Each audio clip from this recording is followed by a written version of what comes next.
Tá apresentando outra coisa. Tá um Oi, vídeo. Agora voltou para a apresentação. perfeito. Bom, posso começar então? Pode? Bom, gente, boa tarde. Estou muito feliz de estar aqui hoje. Espero que o dia, né, de vocês tenha sido muito inspirador com todas essas mulheres, todas essas palestras que a gente teve aqui hoje. E hoje é a última palestra do dia, né? Mas não se preocupem, teremos mais. Tem alguns spoilers, inclusive, no final da apresentação para falar para vocês. Mas a ideia aqui hoje é falar sobre fraudes em boletos bancários, que infelizmente é uma coisa, uma das fraudes que mais vem ocorrendo no Brasil, assim. Hoje a gente tem o estelionatário como top 3 ali de fraudes no Brasil, né? Envolvendo principalmente boletos bancários, que é uma coisa especificamente brasileira. Então, eu trouxe um caso real que a gente atuou. Então, é legal para vocês saberem o que que o perito digital ele faz. Então, eu trouxe aqui de maneira prática para vocês entenderem como funciona nossa linha de investigação, como a gente pensa, como a gente analisa, e para inspirar vocês também a seguir nessa carreira, né? Bom, falando um pouco sobre mim rapidamente, né? Meu nome é Alana, eu sou graduada em análise de sistemas pela Unicamp, tenho MBA pela FIAP, inclusive no chat eu vi o pessoal lá recomendando a FIAP, e realmente, gente, é um curso muito bom, recomendo também. Os professores são incríveis, a grade super atualizada, então quem tem interesse em seguir nessa área, ou até mesmo aperfeiçoar na parte de segurança, é uma boa instituição, tá?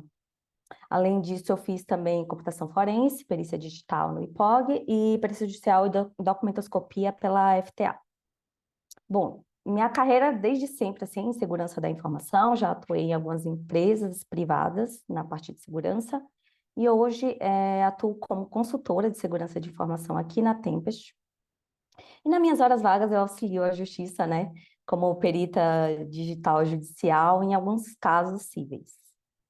Resumindo, tenho dois empregos, né, não sou o Cris, mas tenho o pai do Cris, mas tenho dois empregos, ambos na área de forense digital, que é a área que eu amo, né, sou suspeita para falar. Bom, e vamos lá. O que que aconteceu, né? Lembrando que esse caso é real, geralmente, o que acontece quando as empresas procuram a Tempest para realizar um trabalho forense? Tem inúmeras situações, desde fraude de malware, de ataques, várias coisas. Porém, esse caso em específico foi fraude em boleto bancário e eles queriam entender o que aconteceu. Geralmente, quando eles pedem um perito, a gente chama de perícia pós-mortem, mas tem as perícias em live que está acontecendo ali em tempo real. Nesse caso aqui foi após o incidente que já tinha acontecido. E eles queriam entender o que aconteceu, como eles poderiam melhorar o processo, como eles poderiam fechar essas brechas e vulnerabilidades que eles tinham. E quais que eram essas brechas e vulnerabilidades?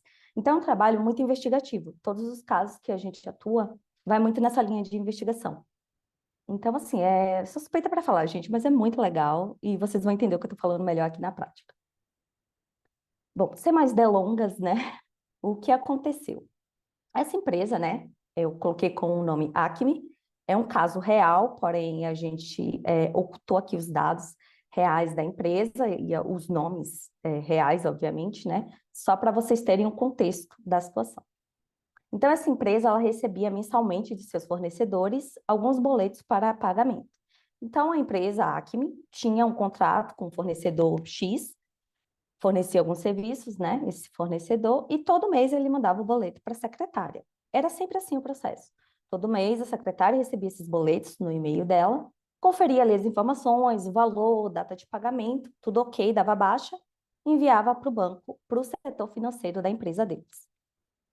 Em janeiro desse ano, eles identificaram que houve algumas reclamações desses fornecedores. Então, os fornecedores falavam assim: poxa, fulana, eu te enviei o boleto mês passado, vocês não pagaram ainda. E ela falava assim: não, a gente pagou sim. Então, aí eles começaram a perceber que estavam fraudados dois boletos que eles haviam pagos. Então, a secretária entrou em contato com o setor financeiro, com o banco e falou: gente, alguma coisa está estranha, tipo, a gente pagou, vocês mandaram o comprovante de pagamento, mas não foi para a conta dos fornecedores. Com isso, a empresa Acme contratou a Tempest para investigar o que estava acontecendo, né? Afinal, os boletos saíam da caixa dos fornecedores, autênticos, originais, mas na caixa dela, no computador dela, no e-mail, estava fraudado. O que que aconteceu? Então, esse é o contexto que a gente tinha para analisar nessa perícia forense. Bom, como eu falei para vocês, a gente segue uma linha muito investigativa, né? Então, temos várias hipóteses quando o cliente vem com contexto para a gente. Então, a gente já consegue imaginar várias situações que podem ter ocorrido. Geralmente, quando é de fraude, tem 1 bilhão de possibilidades. Então, a gente tem que traçar essa linha investigativa, a gente segue algumas hipóteses, e aí a gente vai atrás de evidências para confirmar essa hipótese.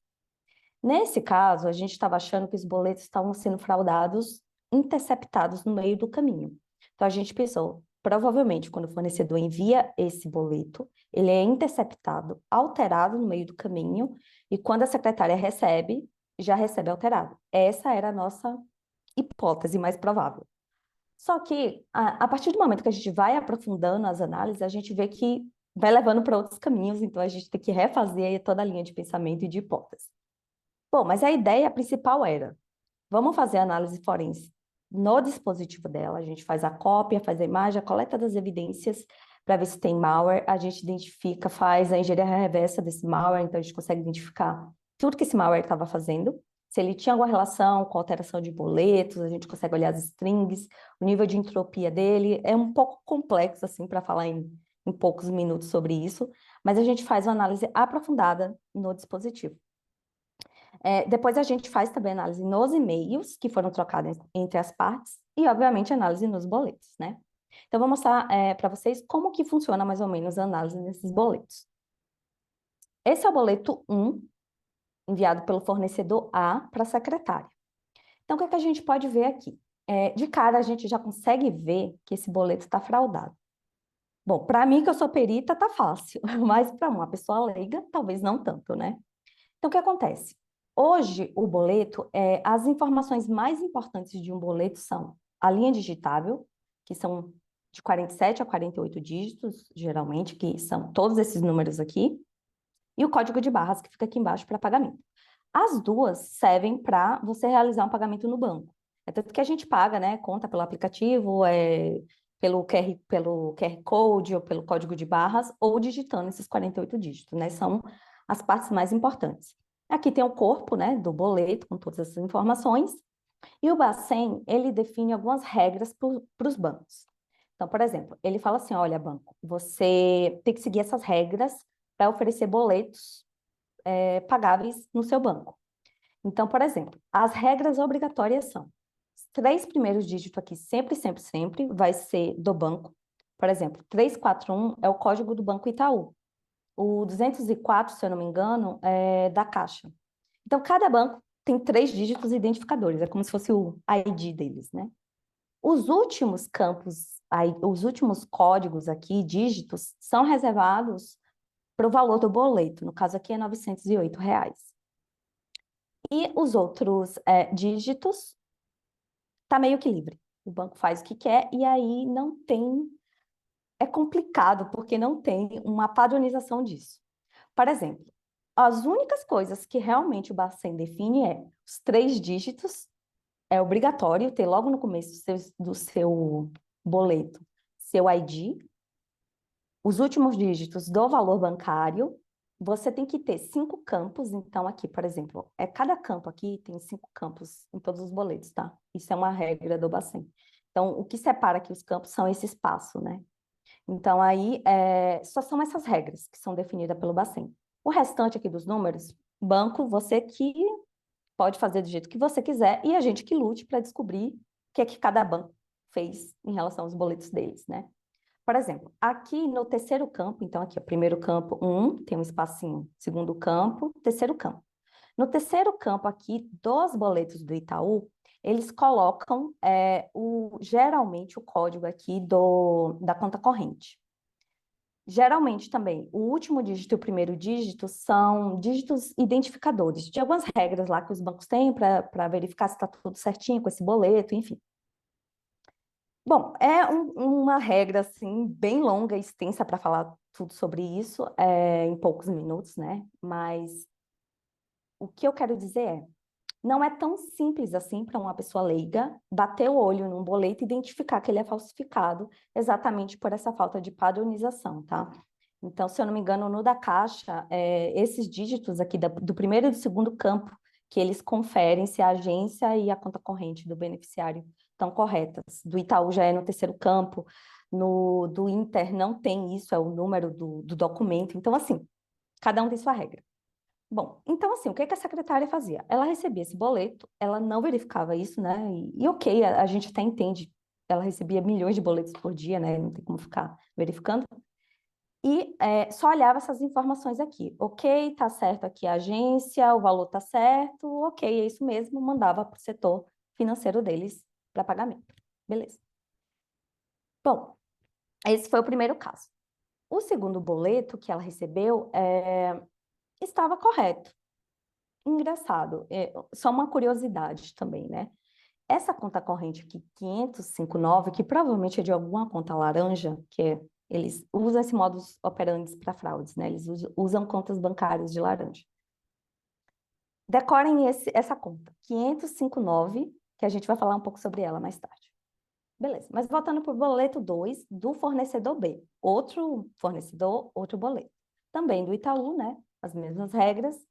Porém, esse daqui, quando chegou na caixa de e-mail dela, estava verdadeiro, estava autêntico. E foi ali mais ou menos na mesma semana que teve a fraude do boleto 1. Então, o boleto 1 foi fraudado e o boleto 2 não.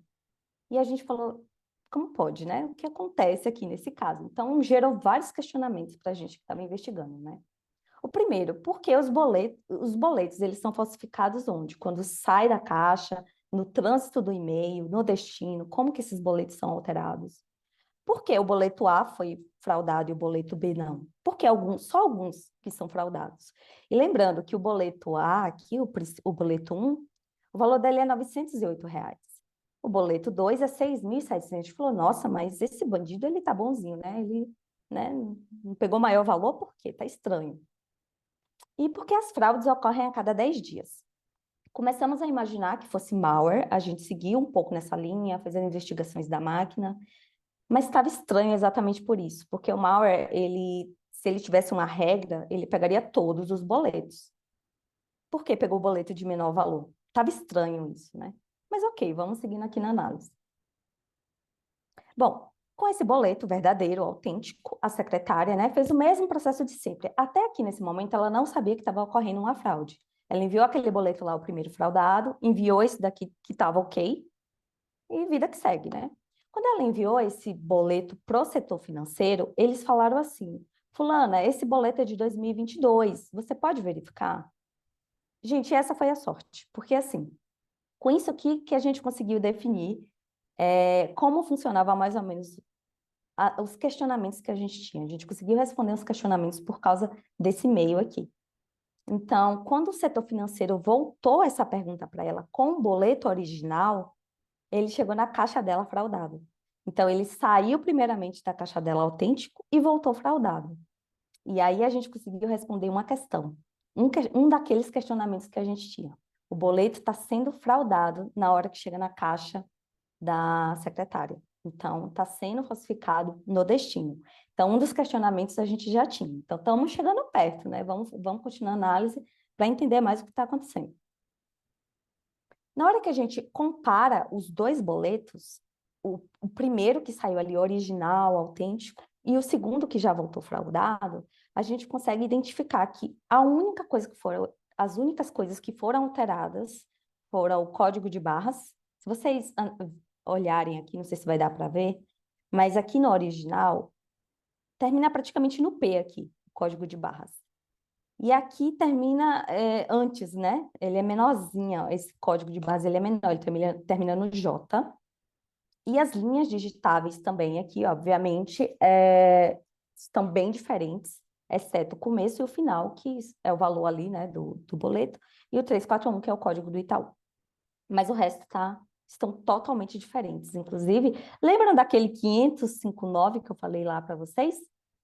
Engraçado, né? O fornecedor 1, no boleto 1, ele tinha essa conta corrente. E para um fornecedor 2, para o boleto 2, é a mesma conta corrente? Então, isso aí a gente já vê que o fraudador, ele estava utilizando a mesma conta corrente para fazer. Era o mesmo fraudador, ele estava usando as informações dessa conta laranja para fazer alterações em todos os boletos que ele considerava interessante, né? Bom, esses códigos de barras aqui falsificados, eles não funcionam. Então, quando chegava esse boleto falsificado pro setor financeiro pagar, não funcionava. Então, eles eram obrigados a digitar esses 47 dígitos para pagar o boleto. E eles fazem isso propositalmente, obviamente, né? Para que vá para a conta deles mesmo, né? Bom, então aí a comparação dos dois boletos, né? Quando esse e-mail voltou para ela, lembrando que nesse momento ela não sabia dessa fraude, quando voltou esse e-mail já alterado, ela não mandou de volta porque era de 2022. Então ela falou, esquece, eu mandei o boleto errado, não era esse não. Então, por sorte, esse boleto não foi pago, ainda bem, né? Bom, mas aí teve o terceiro boleto, né, que foi, inclusive, de maior valor, que também foi fraudado da mesma forma. Chegou na caixa de e-mail dela e já chegou alterado, né? Se a gente, por exemplo, do Inter aqui, que eu tinha falado para vocês, né? 077, que é o código ali do Inter, né? O ID do Inter. Isso está correto. Aqui está correto, que é o valor de 9.000, e o resto está alterado. Então, ele coloca aqui as alterações do código do documento, se a gente comparar aqui, está errado. E esse código de barras não funciona também. Inclusive, isso é um alerta também, né? Geralmente, eles colocam código de barras inválidos para te obrigar a digitar a linha digitável, número por número. Então, geralmente, se você pegar um boleto que o código de barras não funciona, desconfie, porque pode ser que seja um boleto fraudado. Confiram aqui se o número do código da linha digitável bate aqui com o número da agência, do código do documento. Isso é muito importante, tá, gente? Inclusive, é uma das maiores fraudes que hoje a gente atua. Bom, ok. Até esse momento aqui, ela não sabia da fraude, ela enviou para o setor financeiro e eles pagaram normalmente esse boleto. E foi aí que ela começou a desconfiar. Foi a partir desse terceiro boleto que eles chamaram a gente, porque, mais uma vez, um fornecedor reclamou que não foi pago em um valor alto. Ela falou, olha, alguma coisa estranha está acontecendo. Ela entrou em contato com esse fornecedor aqui e falou: o boleto que você me enviou está falsificado, porque eu conversei com o meu setor financeiro, com o banco, e foi para uma conta X laranja aí. O fornecedor respondeu assim: oi, fulana, esse foi o boleto que eu te enviei em janeiro. Ela mandou isso aqui em fevereiro, né? Provavelmente em fevereiro ela percebeu que o dinheiro não tinha sido pago, né? E ela retornou falando isso para a secretária. E na hora que ela retorna esse boleto para a secretária, que realmente de fato é o boleto original que ela tinha enviado, a gente consegue comparar aqui que as informações estão corretas. Então, em algum momento, né, o que eles fizeram? Eles realmente alteraram lá as informações do boleto. Mas até então, a gente ainda estava em dúvida o que está acontecendo, né? Porque a gente não consegue entender porque alguns são falsificados e outros não. Por exemplo, esse boleto que ela reenviou em fevereiro, que ele não foi alterado novamente. Então a gente ficava pensando isso, não estava respondida essa pergunta, né? Ok, continuando a análise, a gente fez a análise de todos os e-mails, né? Tanto recebimento quanto envio. A gente não encontrou nenhuma evidência de interceptação nesse trânsito. A gente validou todos os IPs, todos os e-mails, estava tudo ok. Mas o Messenger ID, que é um cabeçalho super importante, porque ele consegue identificar a autenticidade do remetente. Esse campo estava em branco. E aí eu lembrei de um caso que a gente troca algumas figurinhas, nós como peritos, né? A gente troca algumas figuras de fraude que vem ocorrendo, e eu lembrei de um caso chamado KL Reboleto. Quero mostrar na prática para vocês como é que os fraudadores fazem isso. Dá para ver aí o vídeo? Alguém consegue me dar um ok? Está aparecendo?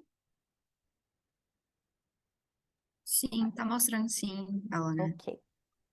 Bom, esse é um vídeo que o fraudador subiu aqui, né, para divulgar um software deles. Infelizmente, a qualidade está ruim, mas eles subiram assim, dessa forma ruim mesmo, mas eu vou explicar para vocês o que acontece. Bom, eles vendem um software chamado KL Reboleto. Basicamente, eles precisam só de credencial do e-mail e da senha da vítima, e eles conseguem visualizar todos os e-mails nessa caixa. É como se abrisse uma nova caixa ali de Outlook, de Gmail, e com isso eles conseguem fazer a alteração dentro da própria caixa. Então, é muito difícil ficar rastro, né? Porque eles conseguem alterar dentro ali do próprio e-mail que chegou na caixa da vítima. Então, ali eles fazem de maneira super rápida isso, né? Antes que ocorra o pagamento. Então, eles já abrem o e-mail que está escrito ali, ó. Está escrito boleto, duplicata. Então, eles vai, abre o anexo, já faz a alteração ali, tanto do código de barras quanto da linha digitável, e já fica falsificado, já fica fraudado. Essa é uma fraude desse ano, de 2023. Então, assim, é uma fraude relativamente recente. E a gente identificou que era dessa forma que eles estavam fazendo a fraude nesses e-mails. Então, como eu falei, né, a manipulação ocorre diretamente no arquivo PDF dentro do e-mail. Então, as chances de detecção são muito baixas, tanto pelo usuário até para a gente na investigação.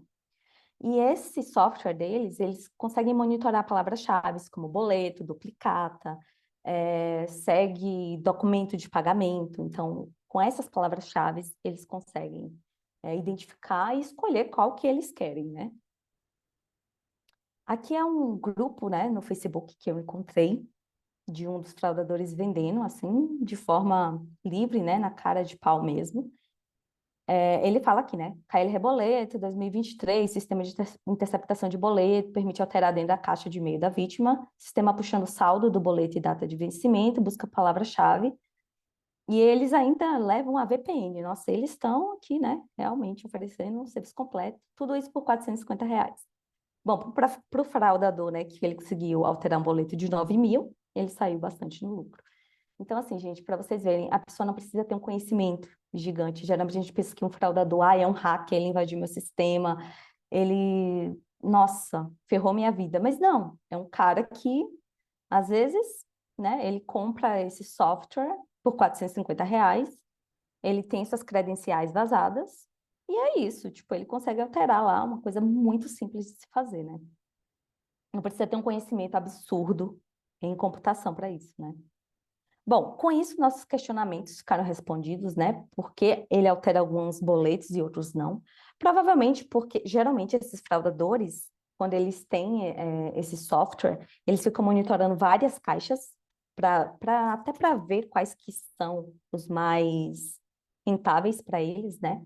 Então, provavelmente, ele voltava a cada 10 dias para fazer essas alterações nos boletos maiores, de maiores valor. E aí a gente teve outro questionamento que é em relação ao vazamento dessas credenciais. Para essa fraude ocorrer, o bandido precisa tanto do e-mail quanto da senha para fazer o monitoramento da caixa de e-mail. Pensando nisso, fomos atrás dessa informação, né? Tem um site que ele é bem famoso, né? Webpawnet, inclusive eu recomendo ele, mas ele não é tão aprofundado assim, geralmente, quando tem algumas bases de dados vazadas na Surface e de empresas, você consegue colocar aqui seu e-mail e ver se teve algum vazamento com seu e-mail, se foi vazado e-mail, senha, o que é que teve nessas bases de vazamento. Nesse caso aqui eu utilizei, né, coloquei o e-mail da secretária e ele falou, olha, boas notícias, você não foi vazado seu e-mail. Eu falei, ué, como será que pegaram essas credenciais dela, né?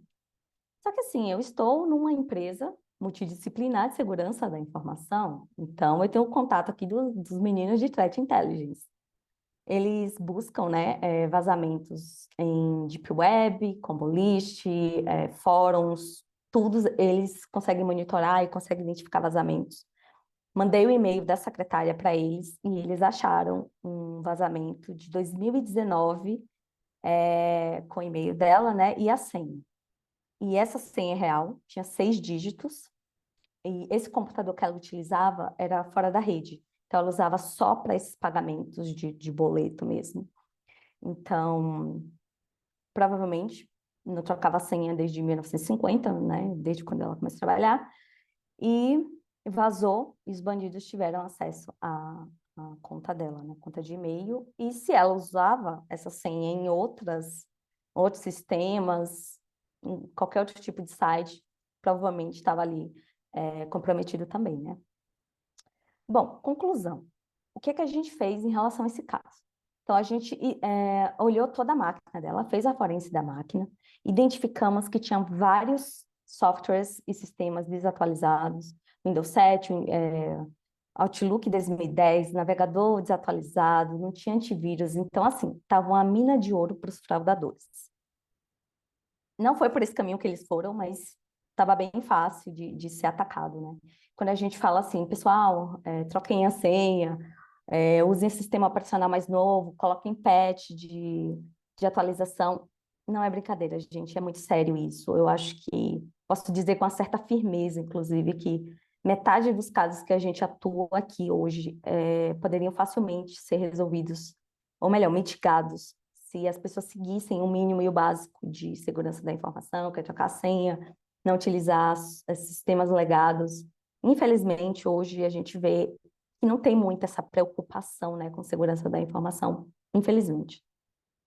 Em relação ao e-mail, a gente viu aquela senha fraca de 6 dígitos, ela não tinha 2FA, não tinha DKIM, DMARC habilitado no provedor de e-mail dela, que também isso aqui são como se fossem 2 carimbos de autenticidade. Então, tudo isso colaborava, né, para que realmente uma fraude maior pudesse acontecer.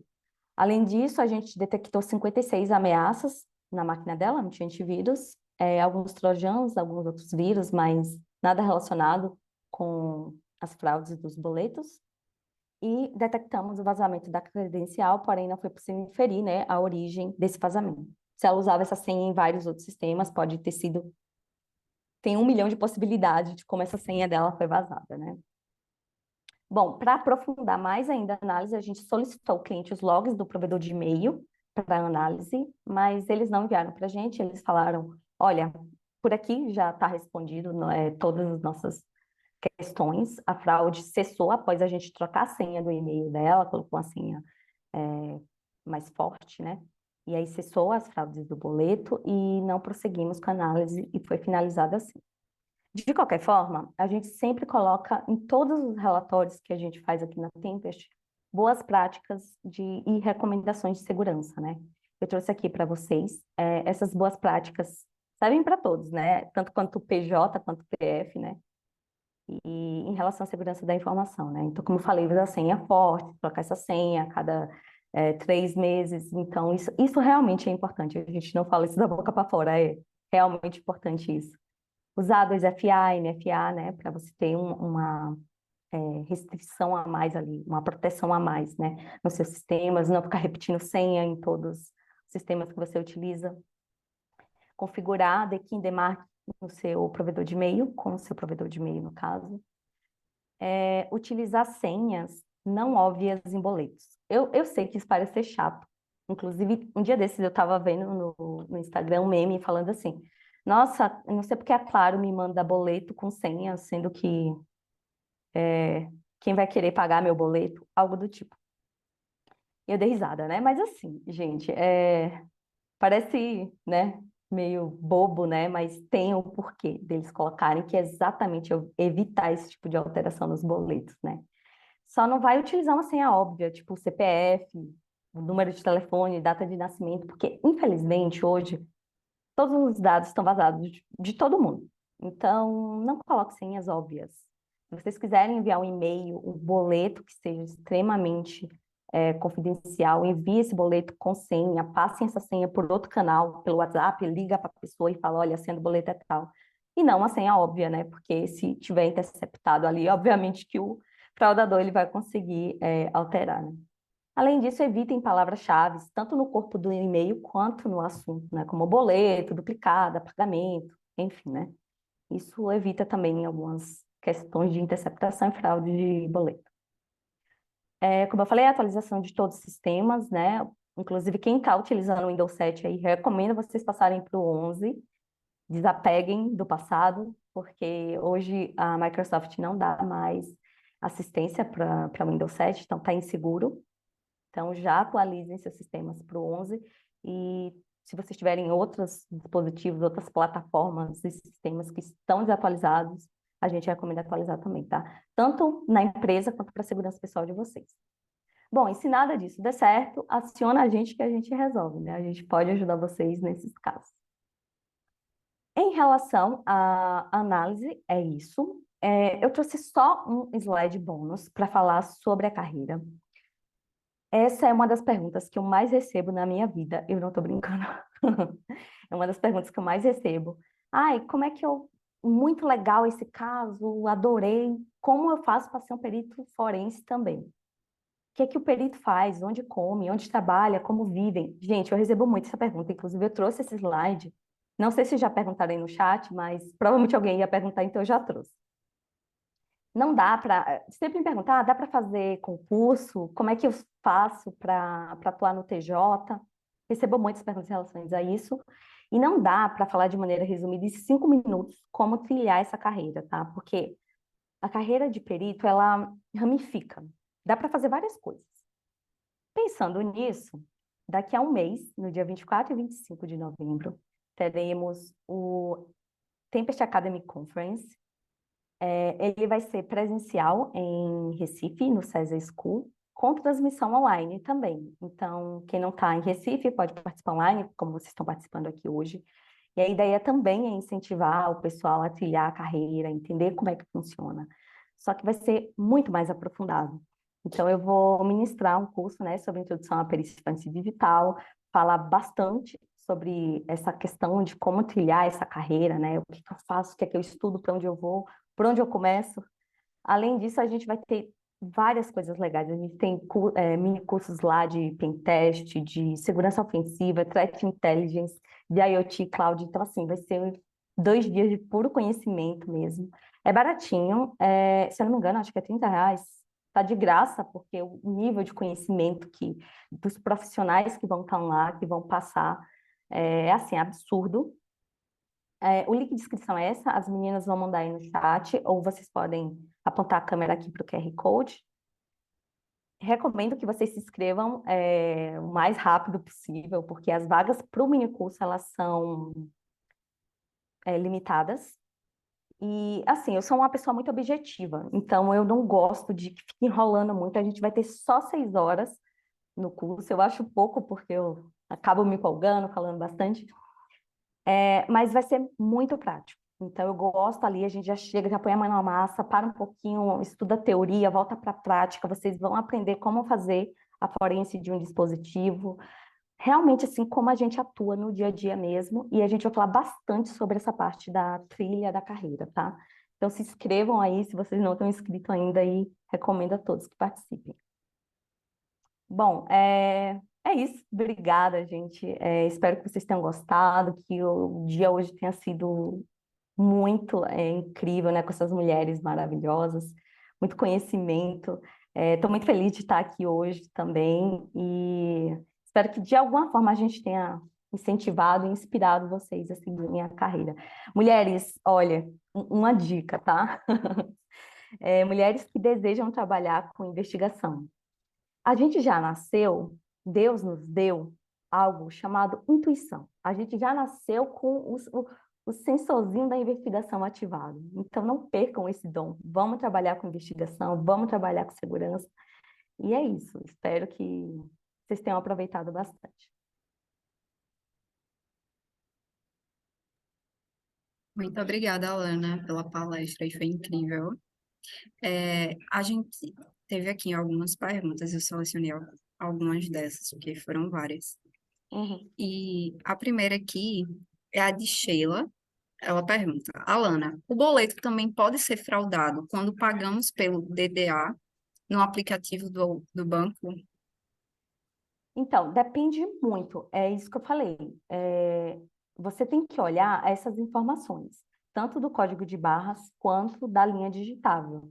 Existem hoje várias técnicas de alteração de boleto, desde malware, esse caso que eu mostrei para vocês. Tem muitas técnicas hoje em dia, eu trouxe a mais recente, né? Então, sempre confira antes, principalmente a linha digitável, se ela está batendo com as informações ali, tanto da agência quanto da conta corrente do beneficiário, tá? Além disso, na hora que você for pagar, confere também se o CNPJ bate com o nome da empresa, o nome da empresa.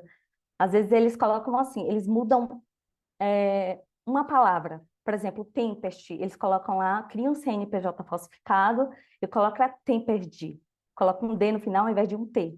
Então, isso também é importante estar atento. Não já ir seguindo, passando, pulando. Confiram todas as informações na hora que forem realizar um pagamento, tá?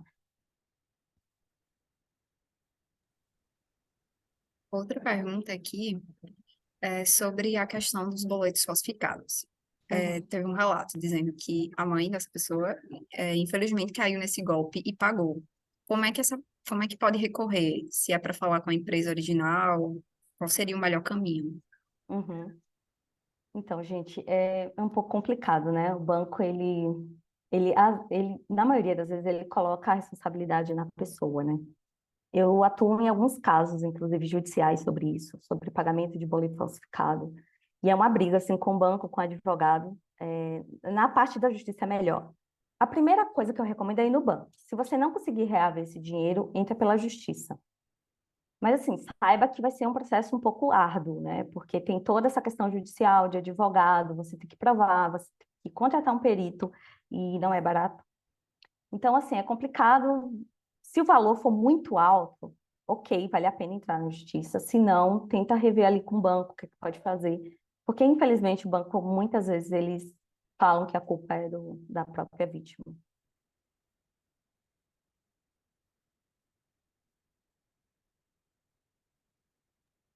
Tem mais uma perguntinha, tá? Uhum. É, é da Stephanie. Essa ferramenta utilizada para fraudar boletos é uma ferramenta de detecção de ameaças, por exemplo? Poderia detectar atividades suspeitas nesses arquivos de PDF ou na máquina da secretária?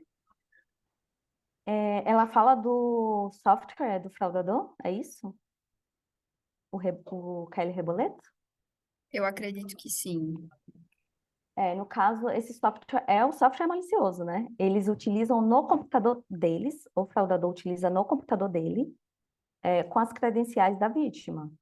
Então, ele não faz essa identificação no computador da vítima. Ele só consegue ali abrir todos os e-mails que a vítima está recebendo. Eu entendi bem, Raquel? Foi essa a pergunta? A Ele. Stephanie, ela respondeu aqui no chat. Aí ela Aham. falou se o identificador poderia ser uma ferramenta do próprio computador da secretária. Identificador do quê? É, se o software seria identificado por uma ferramenta EDR, por exemplo. Ah, tá. Então, não é instalado nada, não sei se isso ficou muito claro, né? Com a explicação foi um pouco rápida. Não é instalado nada no computador da vítima. Não tem malware, não tem trojan, não tem nada. Todo o processo que ele faz é através da máquina dele com as credenciais da vítima.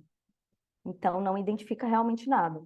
Foi só nesse caso que vieram relatar para a gente e a gente conseguiu pegar os boletos e verificar que eles realmente estavam fraudados. Mas se fosse um malware, talvez conseguiria identificar pelo EDR, um antivírus, depende do malware, né?